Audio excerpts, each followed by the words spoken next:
I'm Pinkabella and welcome to my kitchen.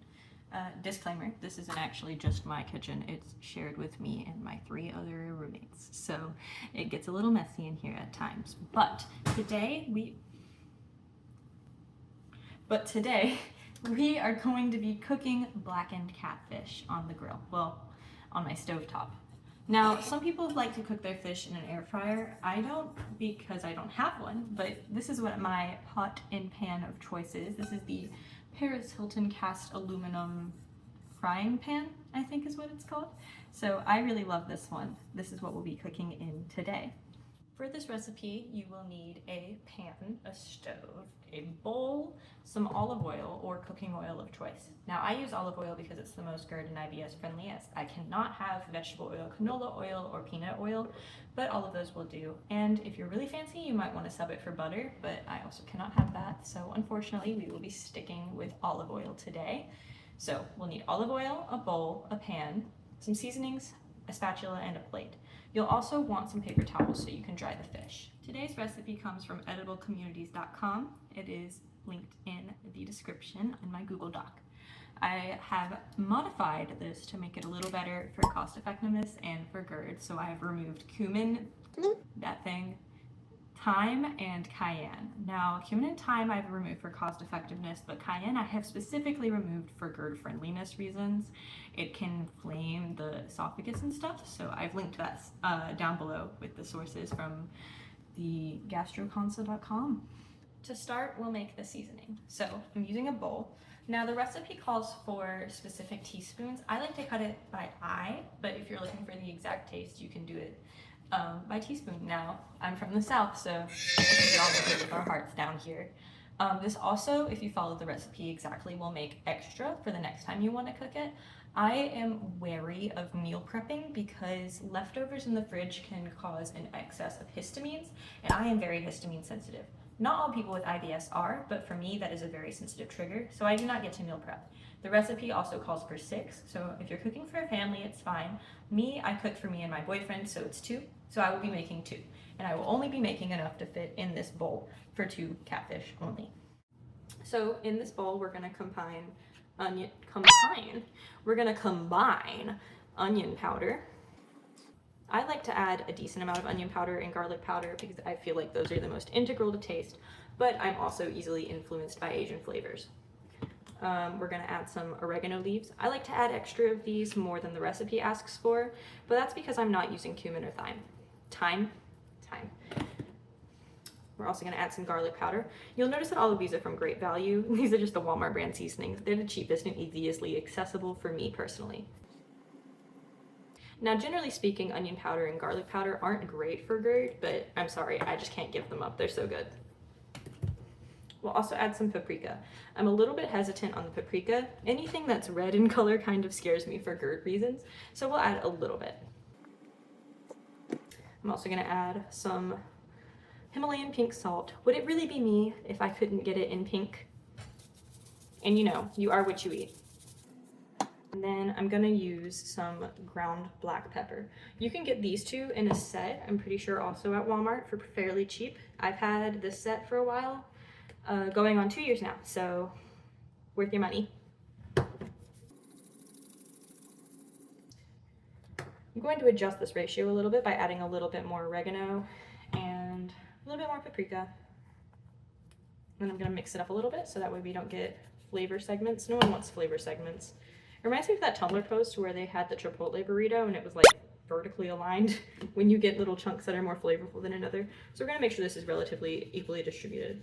Obviously the oregano is gonna come to the top because it's in leaves rather than in a powder form, but we'll just make sure that it's pretty distributed when we toss the catfish in it. Putting this aside, the next step to pat dry the catfish. I just have a paper towel, and the recipe says to sprinkle both sides with the blackening seasoning. I prefer to toss it in the bowl. I just find that it sticks easier. And it also is easier for me because it'll use up all the stuff in the bowl. My boyfriend is not gut sensitive, so I will add extra to his.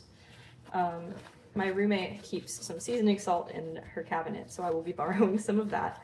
But another life hack that I've had to keep prices down is that whenever I go to Steak and Shake, I always order extra of the fry sauce packets.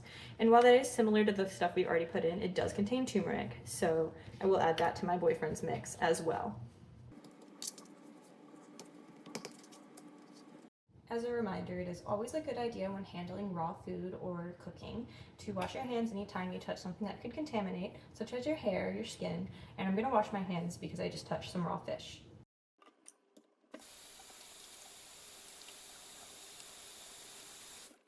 Continuing on with this recipe, I'm going to now toss my catfish fillet in the seasoning that we have prepared, and then I'll re-prepare it to make some more flavorful for my boyfriend who does not have as many restrictions as I do. I like to just, like I said, toss it in the bowl, kind of move it around, flip it around. I know that some fish recipes, like the one I used to make ahi tuna, makes it in a glaze with melted butter.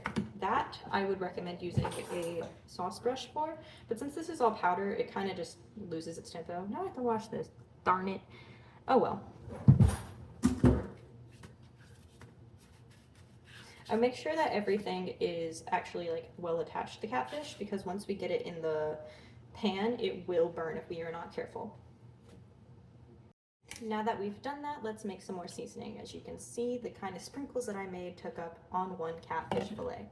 I'm going to use some Lori seasoning salt for my boyfriend's because this contains turmeric and some other stuff that I'm a little hesitant to put in my body for GERD reasons. But for him, he loves this stuff, so we're going to be pretty generous. Although looking at the ingredients list, it does seem pretty similar to the stuff that I have already put in there. Here's that ingredients list for you. Now he's a little avoidant of oregano, so I'll put a little bit less in.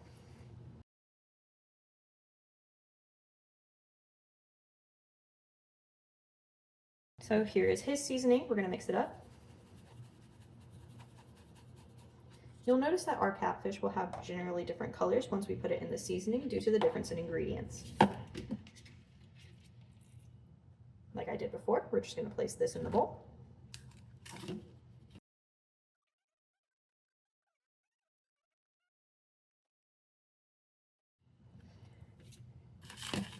So yes, as I noted previously, our food has a little bit of a different hue to it, mine being this one and his being that one. His is a little bit more red because it contains a lot more ingredients that might be a little bit more inflammatory to me. So yeah, now we're ready to cook.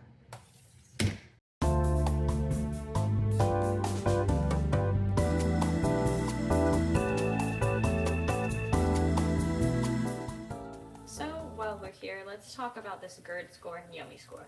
I've prepared this dish before, and I think that out of a 5 on the yummy score, it's a 4 out of 5. Mostly because I know what fried catfish tastes like, and it's really good. But for an at-home dish, I think it's just as good as Cracker Barrel's, if not better, because I know it's not going to make me sick. Relatively speaking, catfish is one of the cheaper fishes you can buy. I recommend you get it at Sam's Club if you go have that available. Surprisingly, at Walmart, a 2-pound bag at my location on average is about $13. Each of those seasonings in the $1 to $2 range.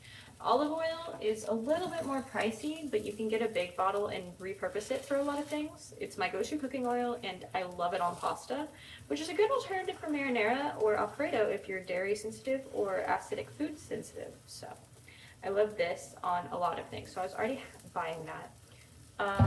And let's see, salt and pepper are given. I would only say that the most expensive thing about this is, you know, having a frying pan and spatula and having a kitchen available to you. So relatively speaking, 4 out of 5 on the yummy scale. As far as the GERD scale goes, the original recipe scores really high. I say GERD scale. It's GERD, IBS, low FODMAP, and a bunch of other things. For my disability scale, I'd say it's also about a 4.5. Now, I rate it 4.5 because fish is better for people with IBS than red meat. Red meat can exhaust the gut, and fish is a lot lighter to digest. Fish and chicken, specifically. As far as things go, it's easy to cook. It only takes 10 minutes to cook one, and as a courtesy, I cook one for my boyfriend because our dining hall food is not really great, and he loves spending time with me. So it takes 10 minutes to cook one, and 20 minutes to cook 2, which is nice. And I like to put things such as green beans with it. not including this on the yummy score and health score because there's a lot of sodium in it. But it's a good side, and it's easy because you can take it out of the can and just warm it up on the side while you're already cooking this. On the disability score, it scores very high because of the fact that it's nutritious and it won't wear me out. It scores high on the disability score because it does contain a lot of protein. Fish contains a lot of nutrients, and it's relatively easy, relatively quick, and it does not cost me a lot of consequence. In fact, I usually feel better after I eat some catfish.